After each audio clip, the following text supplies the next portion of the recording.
The missing hiker had been gone for 3 days when I got assigned to the aerial search team. His name had been all over the local news, his photo posted on every bulletin board in town, his family making tearful pleas on television for anyone with information to come forward. Ground crews had been combing through the forest since day one, teams of volunteers and professional search and rescue personnel working from dawn until well past dusk. But they kept coming up empty. Every trail was checked, every known camping spot investigated, every water source examined. Nothing. No sign of him anywhere. The wilderness out here is massive in a way that's hard to comprehend unless you've seen it from the air. Thousands upon thousands of acres of dense forest stretching as far as the eye can see. Steep ravines that could hide a dozen people. Unmarked terrain where someone could wander for days without crossing a single trail or road. Rock formations that create natural shelters and caves. Stream beds that change course depending on recent rainfall. It's the kind of place where someone could disappear without a trace. And despite all our technology and training and determination, we might never find them. That reality was starting to weigh heavily on everyone involved in the search. By the third day, everyone was getting worried in a different way. The first day, there's still optimism, the assumption that the person just got turned around and will find their way back or stumble onto a trail. The second day, concern sets in. But there's still hope they're out there, maybe injured but alive, waiting to be found. The third day is when the statistics start creeping into everyone's mind. The survival rates drop significantly after 72 hours. Dehydration becomes critical. Exposure takes its toll. The weather had been decent, no major storms or temperature extremes, which was in our favor. But even good weather doesn't mean much if you can't find food or clean water, if you're injured and can't move, if you're lost and getting more disoriented by the hour. Still, there was hope. There had to be hope. We couldn't give up after just 3 days. I remember the morning clearly. It was one of those perfect spring days. Cool air, clear skies. The kind of weather that makes search operations actually possible. The helicopter pilot and I were the only ones going up that morning. Just the two of us, which was standard for these grid pattern searches. We had our section mapped out, a chunk of forest that the ground teams hadn't been able to access yet because of how remote it was. The plan was simple: fly low and slow, scan everything below, look for any signs of the missing hiker. The missing hiker's description had been burned into my brain by that point. Blue jacket, gray pants, hiking boots. Every search briefing hammered those details home. Blue jacket, gray pants, hiking boots. I must have repeated it to myself 100 times that morning alone. When you're searching from the air, those specific details matter. They're what help you spot someone in a sea of green and brown. We had been in the air for maybe 2 hours, systematically working our grid pattern. The forest stretched out below us like an endless green carpet, broken only occasionally by the silver threads of streams and the brown scars of old logging roads. The helicopter's steady thrum was almost hypnotic, and I found myself scanning the same types of terrain over and over. Dense canopy here, a small clearing there, another ridge, another valley. The sameness of it all made it easy to zone out, which is dangerous in search and rescue work. You have to stay alert, keep your eyes sharp, because the thing you're looking for could flash by in an instant. The pilot was better at staying focused than I was. He had been doing this longer, had developed the ability to spot the smallest anomaly in the landscape below. When he suddenly banked hard to the right, the movement was so abrupt it snapped me out of my semi-trance. He didn't say anything, just pointed down toward a dirt logging road that cut through the forest below us. At first I didn't see anything unusual, just the empty road winding through the trees, maybe 20 feet wide, carved out decades ago when this area was actively logged. The road was in rough shape now, overgrown in places, barely passable even with a four-wheel drive. But the pilot had seen something. He circled back, dropping our altitude, bringing us lower over the treetops. That's when I grabbed the binoculars from the storage compartment beside my seat. The helicopter's movement made it hard to keep the lenses steady, but I managed to focus on the section of road the pilot was indicating. And that's when I saw it. What I saw through those binoculars made my stomach drop. There was something walking on that dirt road, something big walking upright on two legs, and it was dragging something behind it. As we got closer, I could see more clearly. This thing was massive, maybe 7 feet tall, covered in dark fur, walking like a human, but definitely not human. And what it was dragging looked exactly like a person. I focused the binoculars on what was being dragged. Blue jacket, gray pants, the exact description of our missing hiker. My hands started shaking. The pilot looked at me, his face pale, and I knew he was seeing the same thing I was seeing. Neither of us said anything for a moment. We just stared. This creature, this Bigfoot, or Sasquatch, or whatever you want to call it, was casually pulling what appeared to be a human body along a dirt road in broad daylight, completely unbothered by the helicopter circling overhead. The pilot circled back again, lower this time, and the creature just kept walking. It didn't run, didn't even seem startled by us. It just maintained its steady pace, dragging the body behind it like it had all the time in the world. That's when the reality of what we were seeing really hit me. This wasn't some bear or elk or any animal I knew. This was something else entirely, and it had our missing hiker. I grabbed the radio and called it in. My voice was shaking as I tried to describe what we were seeing. A large bipedal creature, approximately 7 feet tall, dragging what appeared to be the missing hiker along a logging road. I gave them our coordinates, told them we were going to land and investigate. The dispatcher sounded confused, kept asking me to repeat what I'd said, but there was no time for explanations. We needed to get down there. The pilot spotted a clearing about half a mile from where we had seen the creature. It wasn't ideal, but it was the best landing spot in the area. As soon as we touched down, I grabbed my rifle and first aid kit. The pilot wanted to come with me, but someone needed to stay with the helicopter. He looked relieved when I told him to wait there. I couldn't blame him. What we had just seen wasn't something anyone wants to get close to. I took off running through the forest toward the dirt road. The terrain was rough in ways that don't show up on maps. Deadfall everywhere, massive logs that had fallen years ago and were now slowly decomposing into the forest floor, creating obstacles that had to be jumped over or scrambled around. Thick underbrush grabbed at my legs with every step, thorny vines that seemed specifically designed to slow human movement. The ground itself was treacherous, hidden holes and loose rocks waiting to turn an ankle or send you sprawling.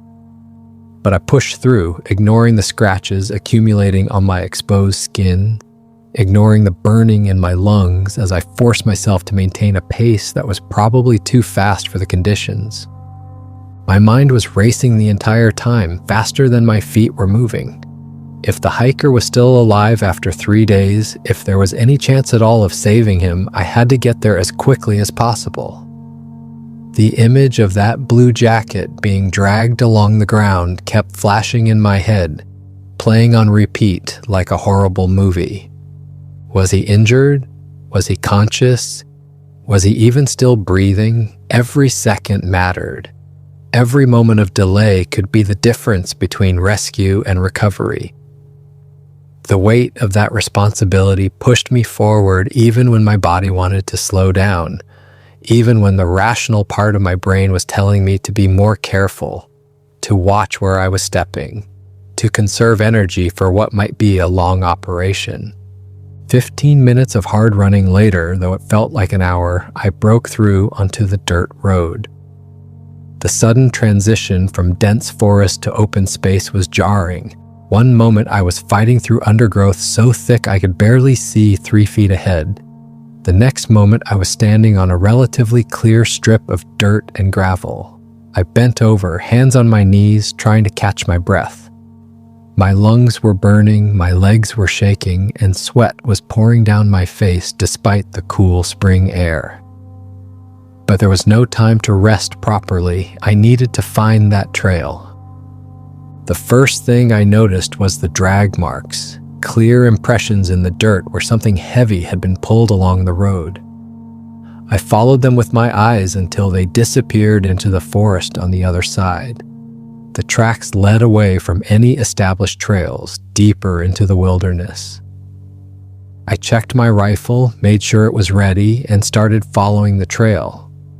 The drag marks were easy to follow at first. Broken branches, disturbed leaves, the clear path where something had been hauled through the undergrowth. But the deeper I went into the forest, the quieter everything became. That's when I started to feel that sensation you get when something isn't right. The birds had stopped singing, there were no squirrels chattering, no insects buzzing, just silence. The kind of silence that makes every footstep sound like thunder. I must have been following the trail for another 20 minutes when I came to a small clearing.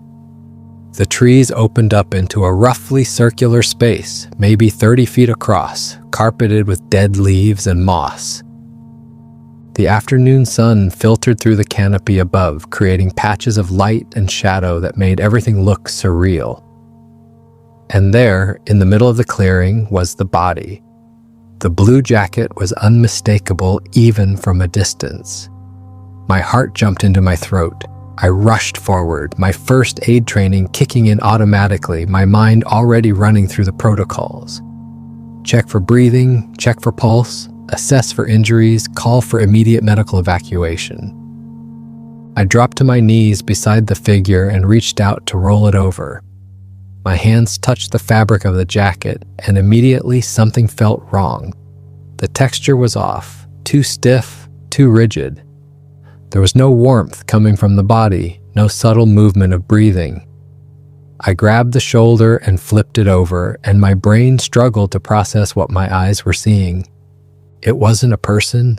The jacket held its shape, but underneath there was no body, just stuffing, dirt and dried leaves and sticks, all packed tightly into the clothes. The arms were stuffed too, ending in tied-off sleeves. The pants were the same, legs filled with forest debris, carefully knotted at the ankles. I sat back on my heels, my medical training completely useless now. This wasn't a patient who needed help. This was a carefully constructed fake, a decoy designed to look like a human body from a distance. Someone or something had taken the time to fill these clothes with materials, to tie them off at the ends so nothing would spill out, to create something that would fool anyone who saw it being dragged through the forest. The level of planning involved was staggering.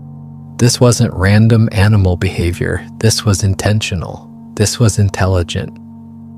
I sat back on my heels, trying to process what I was looking at. This had been deliberate.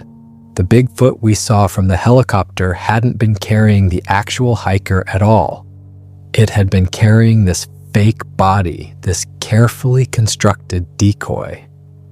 But why? Why would a creature do something like this? The questions were piling up faster than I could think through them, and none of it made any sense. That's when I heard it, a low growl coming from somewhere ahead of me. I stood up slowly, my hand moving to my rifle. The smaller Bigfoot, the one from the helicopter, emerged from the tree line about 50 feet away. It was walking deliberately, making no effort to hide itself. In fact, it seemed like it wanted to be seen. It stopped in the open and just stood there, watching me with dark, intelligent eyes. I raised my rifle and aimed at the creature. My training told me to fire a warning shot, to try to scare it off. But something made me hesitate. The Bigfoot didn't charge, didn't show any signs of aggression. It just stood there perfectly still, like it was waiting for something.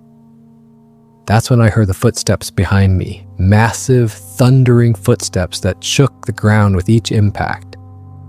I started to turn to see what was behind me, but I was too slow. Something enormous hit me from behind with incredible force. The impact knocked the rifle from my hands and sent me sprawling face first into the dirt.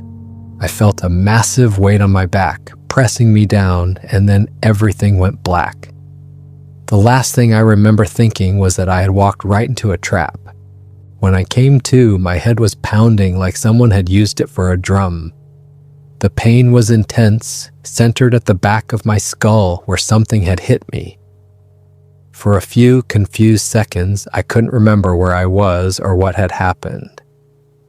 Then it all came flooding back. The clearing, the decoy, the smaller Bigfoot in front of me, the massive footsteps behind me, the impact. I tried to move and discovered I was lying on something hard and cold. Stone. I was lying on a stone floor. My eyes struggled to adjust to the dim light. I could see a brightness somewhere ahead of me, but everything else was shadows and vague shapes. Slowly, my vision cleared enough to make sense of my surroundings. I was in a cave. The walls were rough stone, natural formation rather than carved, and they curved away into darkness on either side.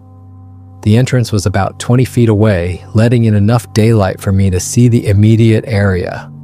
The cave wasn't particularly deep, maybe 30 feet from entrance to back wall, but it was tall. The ceiling disappeared into blackness above me, and I couldn't tell if it was 10 feet up or 50. I tried to sit up, and the movement sent fresh waves of pain through my head. I must have made some sound because suddenly I became aware of another presence in the cave. Someone was sitting against the wall a few feet away from me, partially hidden in shadow. As my eyes adjusted further, the figure resolved into a person, a man, pale skin, sitting with his knees drawn up to his chest, wearing nothing but underwear and hiking boots. The missing hiker. He was alive. Now everything made sense. Those were his clothes in the decoy, the blue jacket, the gray pants. The Bigfoot had stripped him and used his clothing to make that scarecrow. But why? What was the point of all this? Before I could ask any questions, the hiker's eyes went wide and he shrank back against the wall. I followed his gaze toward the cave entrance. Two figures appeared at the entrance, silhouetted against the daylight. The first one was the smaller Bigfoot from before, the 7-footer that had been walking on the road. It ducked slightly as it entered the cave, its dark eyes scanning both of us. But it was the second figure that made my blood run cold.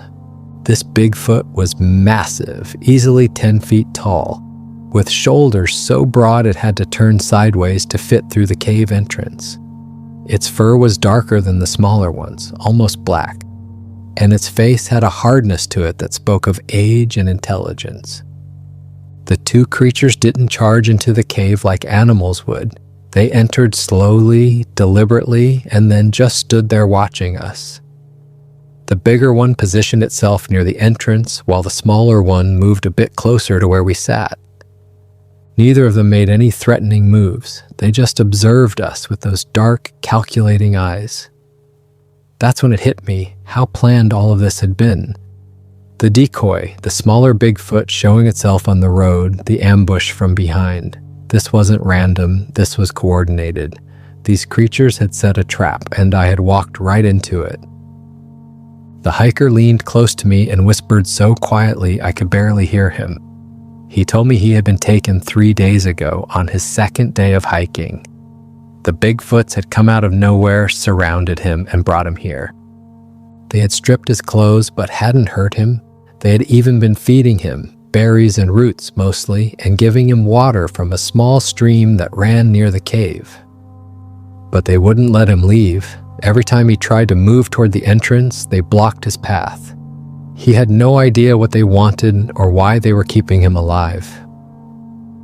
As I sat there, still trying to clear the fog from my head, trying to make sense of where I was and what had happened, I started watching how the two Bigfoots interacted with each other. The bigger one would make gestures, sweeping motions with its massive arms, pointing at specific things around the cave. It would make guttural sounds that almost seemed like language, a series of grunts and low vocalizations that clearly meant something to the smaller Bigfoot. And the smaller one would watch carefully, its head tilting slightly as if concentrating hard on what was being shown. Sometimes it would mimic the movements, copying the bigger one's gestures with smaller, less confident motions. It was like watching a master craftsman teaching an apprentice. At one point, the big Bigfoot walked to the cave entrance and pointed out toward the forest. It made a sweeping motion with its arm, encompassing the entire view of trees and sky visible from where we sat. Then it pointed down at the ground, made a walking motion with 2 fingers, and pointed back at us. The smaller Bigfoot watched this demonstration intently, then nodded in what I swear was comprehension. It made a similar gesture back to the bigger one, as if confirming it understood the lesson being taught. The communication between them was clear, purposeful, sophisticated. This wasn't simple animal behavior, this was active teaching and learning.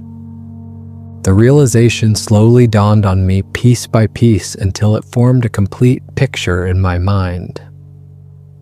This wasn't about us at all. We weren't the focus of what was happening here.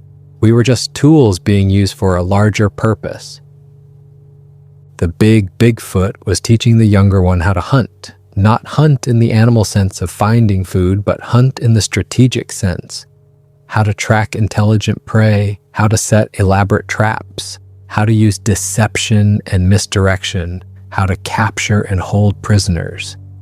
Every single thing that had happened from the moment the hiker was first taken to the moment I walked into that clearing had been part of a carefully orchestrated lesson plan. The big Bigfoot was teaching the younger one how to hunt, how to track, how to set traps, how to capture. That's why they took the hiker's clothes and made the decoy. That's why the smaller one had walked openly on the road where we could see it from the helicopter. That's why the bigger one had stayed hidden until the perfect moment to ambush me from behind. Every single part of this had been a lesson. We weren't prey in the traditional sense. We were training aids. The thought was both terrifying and fascinating at the same time. The hiker and I exchanged glances. He could see that I was starting to understand something, and he gave me a questioning look. I whispered back to him what I was thinking about the training, about how these creatures were more intelligent than anyone realized. He looked skeptical at first, but then he watched the 2 Bigfoots for a moment and nodded slowly. It made sense. It was the only explanation that fit all the pieces.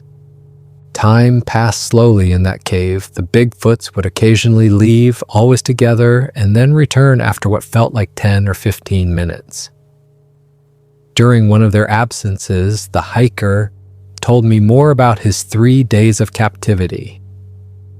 The creatures had been surprisingly gentle with him, all things considered. They brought him food twice a day, always the same things, berries and roots, and occasionally some kind of dried meat. The water they brought was clean and cold. They had never struck him or threatened him. They just kept him in the cave like he was some kind of pet or specimen. It was during one of these longer absences that we decided to make our move. The cave entrance was unguarded, and we could hear the Bigfoot somewhere off in the forest, their deep grunts and calls echoing through the trees. This might be our only chance. The hiker was weak from 3 days of limited food and the stress of captivity, but he nodded when I suggested we run for it. We had to at least try. We scrambled to our feet and made for the entrance. My head was still pounding from the hit I had taken, and every sudden movement sent spikes of pain through my skull. The hiker was shaky on his legs, 3 days of limited food and constant stress having taken their toll on his strength. But we moved as fast as we could, our bare feet and boots making soft sounds on the stone floor of the cave. The entrance seemed impossibly far away, though it was only 20 feet. Those 20 feet felt like miles. Once outside, the bright afternoon sun hit us like a physical force. I had to blink hard against the sudden brightness, my eyes watering as they adjusted from the cave's dimness. I tried to orient myself, looking for anything I recognized. The sun was past its peak, hanging in the western sky, which meant it was afternoon. That gave me a direction. The helicopter had been to the south when we landed. I needed to head south. We started moving downhill, crashing through the underbrush with way too much noise. Branches whipped across our faces and arms, leaving red scratches on exposed skin. The hiker stumbled over a root and nearly went down, but I caught his arm and hauled him back up. We couldn't afford to slow down. Every second counted. Every moment we expected to hear those massive footsteps behind us, to feel those huge hands grabbing us again. The fear pushed us forward faster than our bodies wanted to go. Behind us, we heard the roars, deep, bellowing roars that echoed through the forest and made every hair on my body stand up. The sound was primal, something that triggered an instinctive fear response buried deep in the human brain. These weren't the roars of anger or aggression that you might hear from a bear or mountain lion. These were different. They were controlled, measured, almost like communication. The Bigfoots knew we had escaped. They were announcing it, declaring it, letting the forest know that their captives were on the move. I grabbed the hiker's arm and pulled him along, half dragging him when he stumbled over hidden obstacles. His breathing was labored, coming in ragged gasps, but he kept his feet moving. The roaring continued behind us, echoing off the trees and rocks, seeming to come from all directions at once. But strangely, it didn't seem to be getting closer. The volume stayed constant, the distance unchanged. They were making noise, letting us know they were there, but they weren't actually closing the gap between us. It didn't make sense. If they wanted to catch us, they could have done it easily. Why were they just following and roaring? We ran for what felt like forever, but was probably only 10 or 15 minutes. The forest tore at our clothes and skin, branches whipping across our faces, roots trying to trip us with every step.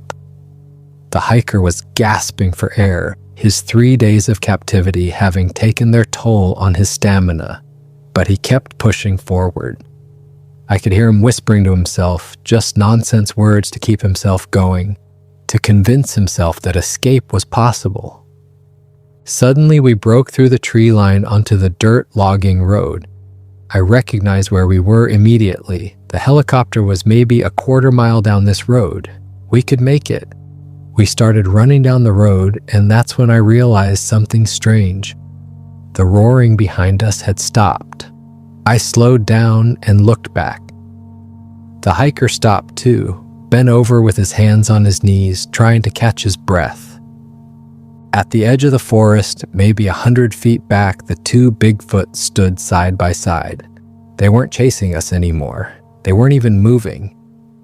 Just standing there, watching us. The bigger one had its hand on the smaller one's shoulder, and I swear I could see something in its posture that looked almost proud, like a teacher watching a student successfully complete a difficult lesson. The smaller Bigfoot was standing straighter, its chest puffed out slightly like it was pleased with itself. The realization hit me like a punch to the gut. We hadn't escaped. We had been allowed to escape. The Bigfoots could have caught us easily. They were faster, stronger, and they knew this forest better than any human ever could. But they had let us go because the lesson was over. The younger Bigfoot had successfully tracked prey, set a trap, made a capture. The training exercise was complete. There was no need to keep us anymore. We had served our purpose. I stood there for a moment, just staring at them. The hiker noticed and followed my gaze. When he saw the Bigfoot standing there, not pursuing, his face went pale. He understood it too. We weren't survivors who had outsmarted these creatures. We were students who had been dismissed by our teachers. The distinction mattered more than I can explain. We didn't stick around to see if they would change their minds. We turned and ran the rest of the way to the helicopter. The pilot had been pacing back and forth near the aircraft, and when he saw us emerging from the forest, one of us half naked and both of us covered in dirt and scratches, his jaw dropped. He rushed to help the hiker into the helicopter while I did one final check behind us. The Bigfoots were gone. The forest edge was empty, like they had never been there at all. We lifted off immediately. The pilot was asking questions, rapid fire, wanting to know what happened, where the hiker had been, if we were injured. I told him we would explain everything once we were safely away from there. As we climbed higher, I looked down at the forest below. Somewhere down there, hidden among those trees, 2 Bigfoots were probably moving on to their next lesson, their next training exercise. The thought made me shiver. We radioed ahead that we had found the missing hiker alive.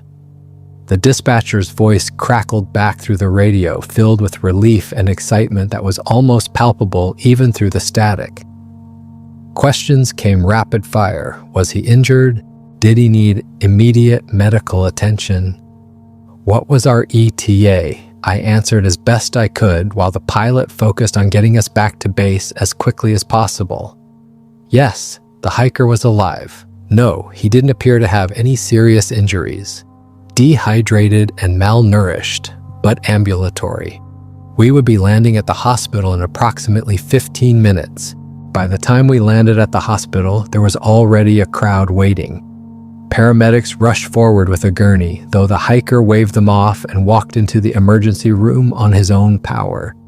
He was weak, certainly, and the lack of proper clothing was embarrassing for him, but he refused to be carried. I think it was a pride thing, a need to demonstrate that he was still capable, still in control of himself despite everything that had happened. The medical staff surrounded him immediately, checking vitals, asking questions, ushering him toward an examination room. The doctors and nurses were amazed by how well he had held up after 3 days in the wilderness. They kept commenting on it, how he should have been in much worse condition, how lucky he was. But they didn't know the full story yet. They didn't know that he hadn't been struggling to survive alone in the forest. He had been held captive, yes, but he had also been fed and given water. The Bigfoots had kept him alive deliberately. That changed everything about the survival narrative everyone was constructing in their minds.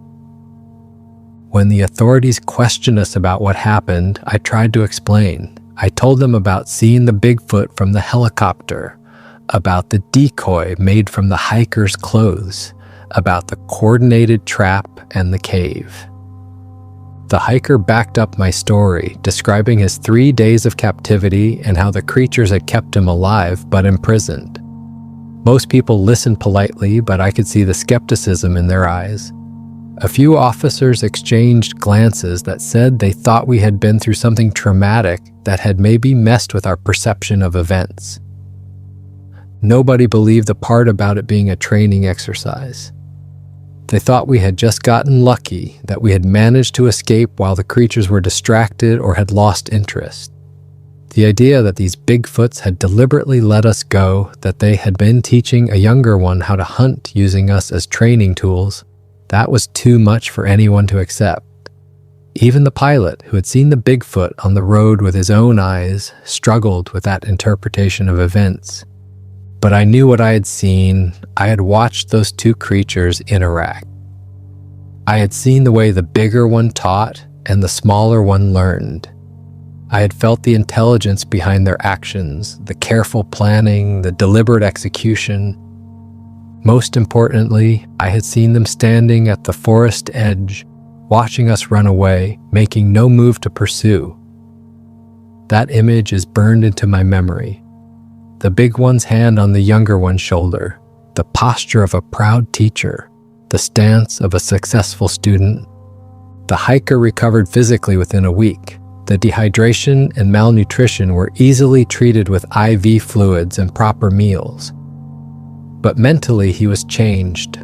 I visited him a few times while he was still in the hospital, and we talked about what had happened. He was having trouble sleeping, kept having dreams about the cave and the Bigfoots watching him. He told me that what bothered him most wasn't the captivity itself.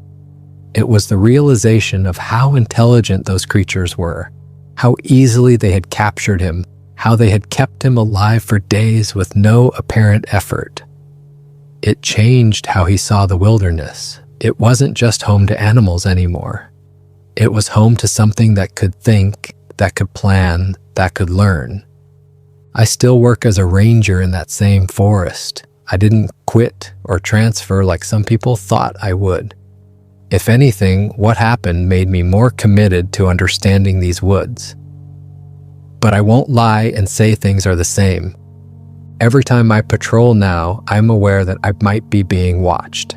That somewhere in those trees, a Bigfoot might be observing me, studying my movements, learning my patterns. Are they still training their young? Is there a new generation learning how to track and trap and hunt? The questions keep me up at night sometimes. The forest feels different now.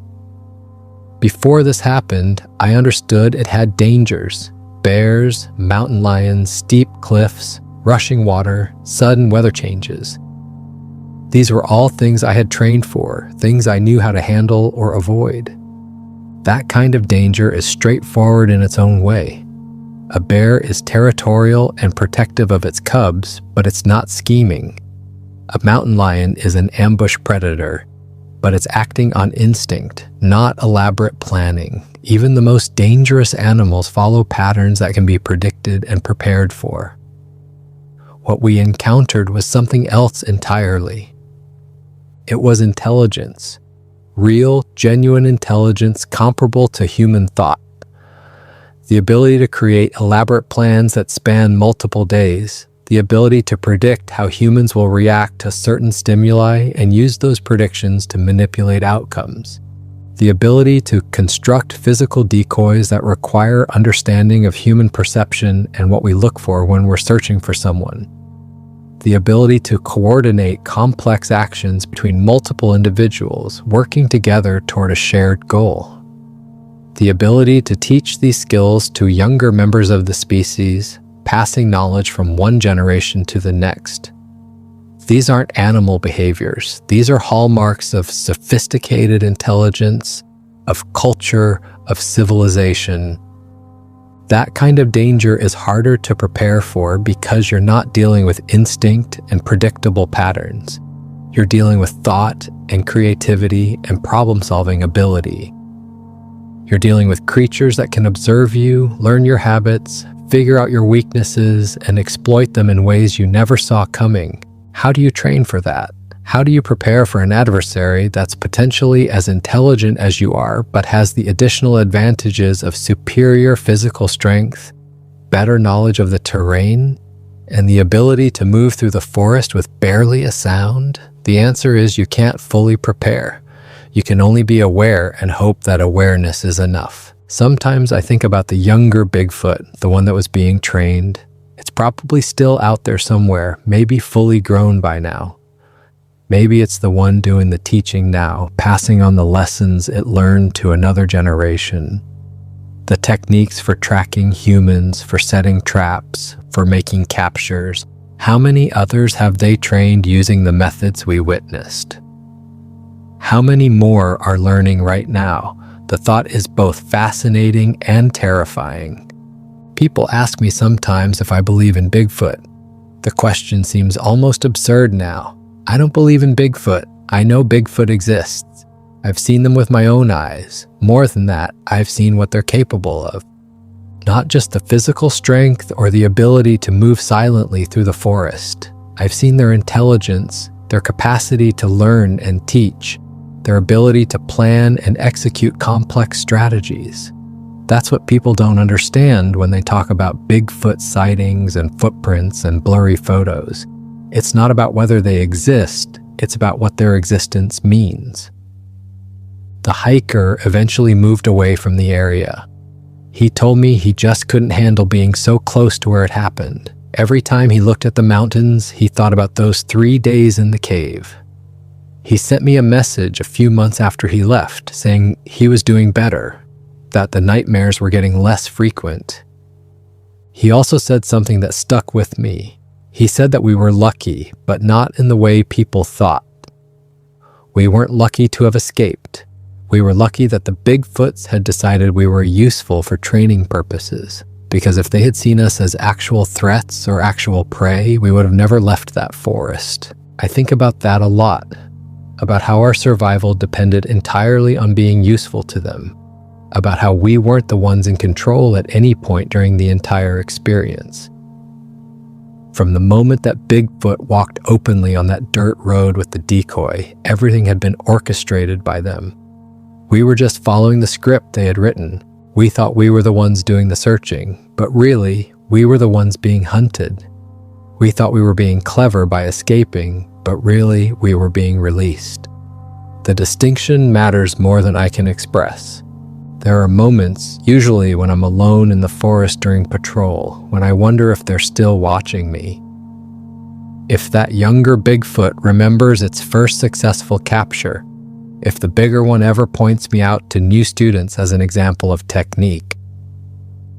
The idea should probably frighten me more than it does. Instead, it just makes me more careful, more aware, more respectful of the fact that I'm not the apex predator in this ecosystem, no matter how many tools and weapons I carry. The official report from our incident lists the hiker as having been lost and disoriented for 3 days before being located by aerial search. It mentions nothing about Bigfoots or coordinated traps or training exercises. That was a decision made at a level above my pay grade. I understand why they did it. Can you imagine the panic if people knew there were creatures in the forest capable of capturing and holding humans for days at a time? The tourism industry would collapse. Hikers would stop coming. The whole dynamic of how people interact with the wilderness would change. But sometimes I think maybe people should know. Maybe they should understand that when they go into the deep forest, they're entering a place where they're not automatically at the top of the food chain, where something else might be watching them, studying them, learning from them. That kind of knowledge might make people more cautious, more prepared, more respectful of the wilderness they're entering. Then again, it might just keep them out entirely, which might not be a bad thing. I still see the pilot sometimes. We don't talk much about that day, but when we do, we both agree on one thing. What we saw changed how we understand the world. We used to think we had the wilderness figured out, that we knew all its secrets and dangers. That day taught us we were wrong. The wilderness has layers we're only beginning to glimpse, complexities we can't fully comprehend.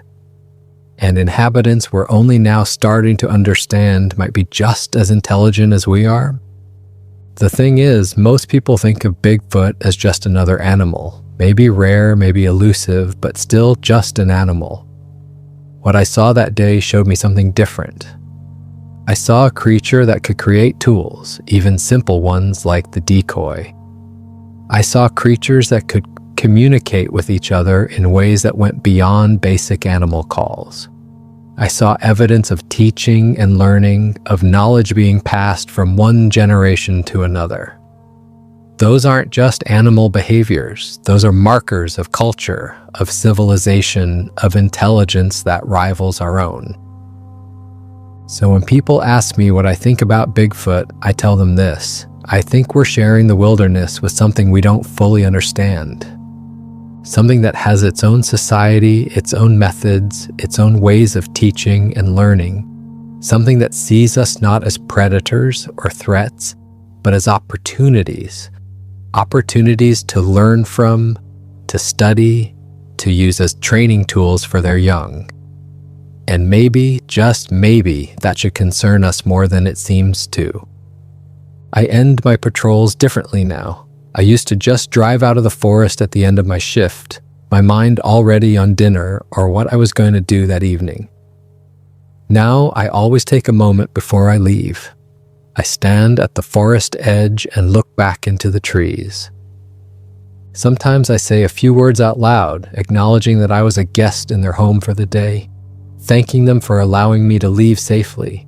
It probably sounds crazy to anyone who might overhear me. But after what I experienced, it feels necessary. It feels like the right thing to do. The hiker and I stay in touch, not frequently, but enough. We check in with each other every few months, usually just a quick message to say we're doing okay. Neither of us has gone back into that particular stretch of forest. We both know where the cave is, roughly. We both know where we were captured and where we were held. And neither of us has any desire to revisit those places. Some experiences don't need to be repeated or revisited. The memory is enough. Actually, the memory is more than enough.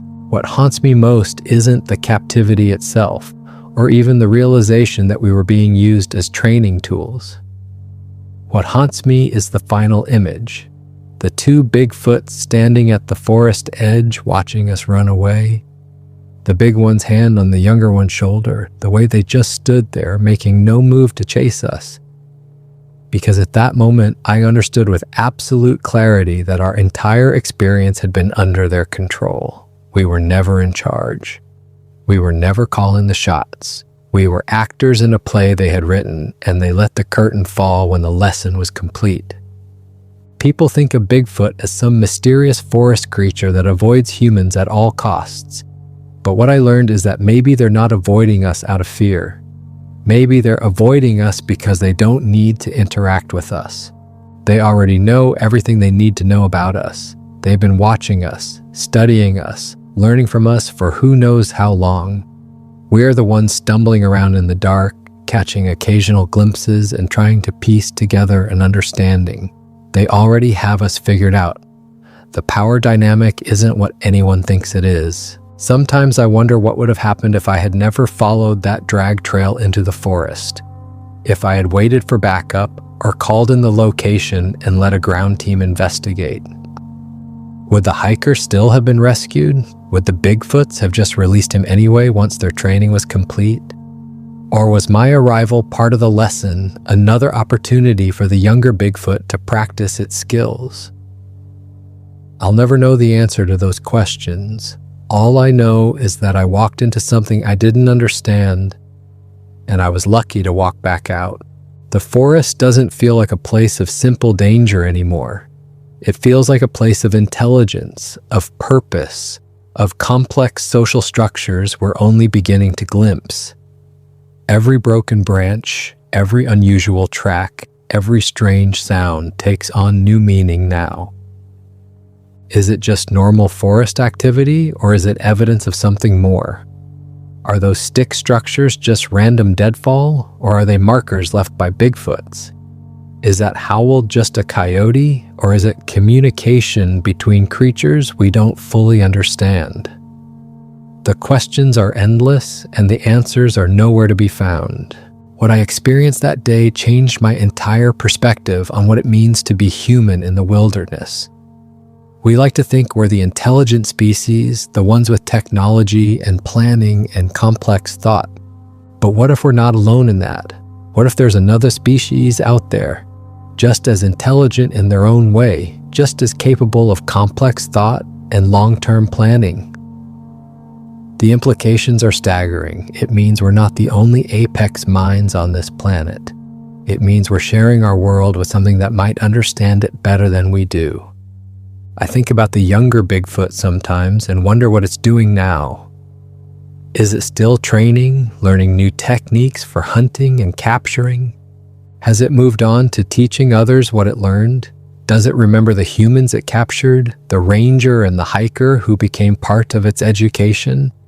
These questions keep me awake at night sometimes, not out of fear, exactly, but out of a deep curiosity mixed with caution. What else are they learning? What else are they teaching? And what does it mean for us? The final thought that I keep coming back to is this: we weren't prey. That's what everyone assumed when I first tried to explain what happened. They thought we had been hunted, that we had barely escaped from predators. But that's not what happened at all. We were never intended to be killed or eaten. We were teaching tools. We were part of someone else's education. In a way, that's even more unsettling than being prey. because it means these creatures see us not as threats or as food, but as resources. Resources to learn from, resources to practice on, resources to help train the next generation. And if that's true, it means they've been using us this way for a long time. We just never realized it. So yes, I still patrol the forest, I still do my job, but I do it with a new understanding of my place in the ecosystem. I'm not the observer documenting nature. I'm part of the nature being observed. I'm not the one doing the studying. I'm one of the subjects being studied. And somewhere out there in the deep forest where the trees grow thick and the shadows run long, there are creatures watching me, learning from me, teaching their young about me. And all I can do is hope that when they look at me, they still see a useful training tool. Because the alternative, being seen as something else entirely, is a thought too frightening to fully contemplate. For more interesting stories, check this out.